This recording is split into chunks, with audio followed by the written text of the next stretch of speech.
Yuri continua com a palavra, porque a gente vai falar agora um pouco mais do debate. A gente está quase no finalzinho do nosso Arena Eleições, só para detalhar um pouco mais de como os candidatos vão se apresentar no debate desta noite. O último debate do primeiro turno. E você apurou como Simone Tebet vai atacar ambos os candidatos líderes das pesquisas. Sempre tem sido uma preocupação da estratégia de Simone Tebet não parecer que está pesando mais para um do que para o outro. A campanha dela é para atender os nem, quem não quer nem Lula nem Bolsonaro.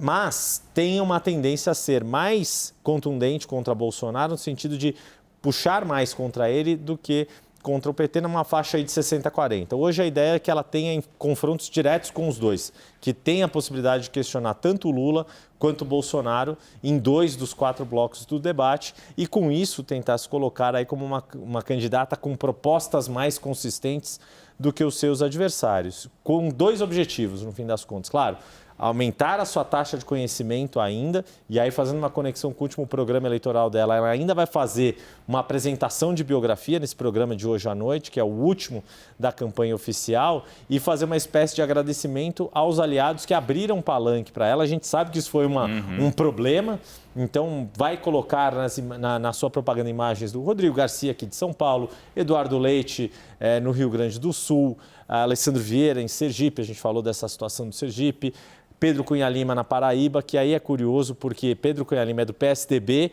e o MDB tem veneziano Vital do Rego candidato, não vai aparecer na propaganda dela, Raquel Lira do PSDB em Pernambuco e por aí vai. Já começa e Helder Barbalho do Pará, que é importante, que é o dos que deram palanque a ela, o mais importante deles, porque é favoritíssimo, lidera as pesquisas e deve ser reeleito em primeiro turno e tem o mesmo número de urna que ela, o que ajuda bastante. Já costura para 2026. Sobre Lula, a nossa repórter Tana Falcão apurou que ele será muito mais incisivo nesse debate. É unânime, ele foi muito mal no primeiro debate, não sei se foi a Thaís ou foi a Thaís que trouxe essa informação, talvez ele nem fosse ao primeiro debate na Band, como ele não foi ao segundo debate na CNN, mas ele promete ser mais incisivo, Caio, neste debate da TV Globo, neste momento que ele aparece com 50% de votos válidos. Tem a leitura na campanha do Lula de que ele vai muito melhor em sabatinas, em entrevistas, do que em debates, né? Isso é uma constatação. Mas, para esse debate, dentro dessa estratégia do voto útil, porque você tem uma certa tranquilidade na campanha do Lula, mas é o candidato que lidera com folga, o cenário de segundo turno também lhe é favorável. Mas como eles colocaram a questão de acabar domingo a eleição, era prioritário que ele fosse e que ele se saia bem, principalmente, para tentar, principalmente, virar votos, né, os votos da Simone e do Ciro, e tentar não ter esse desempenho lá do debate da Bandeirantes. Então, tá sim, fechou a agenda, né? Anteontem, hoje é quinta, né? 7h25. A última agenda pública dele foi o jantar com os empresários e ficou 2 dias estudando para a prova, né? E se preparando para tentar passar, mas o resultado da prova a gente vai saber no domingo, né? Felipe Moura Brasil, a Dani Lima apurou que Jair Bolsonaro vai se referir muito, claro, vai atacar muito Lula, se referindo à inocência de Lula, mais uma questão técnica da justiça. E, claro, também a apresentar o tema corrupção ao público do debate, ao eleitor que estiver assistindo de várias formas.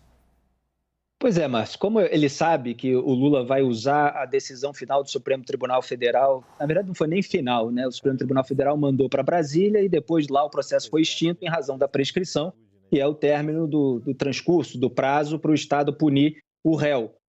Como ele sabe que o Lula vai usar isso para tentar fingir que não aconteceu nada ou que ele não tem nenhuma responsabilidade a respeito do Petrolão ou do usufruto do sítio de Atibaia e do caso do triplex do Guarujá, o Jair Bolsonaro vai fazer de tudo para lembrar das condenações, para lembrar dos fatos envolvendo o Lula em toda essa história. Então isso faz parte da estratégia dele, aumentar a rejeição do Lula.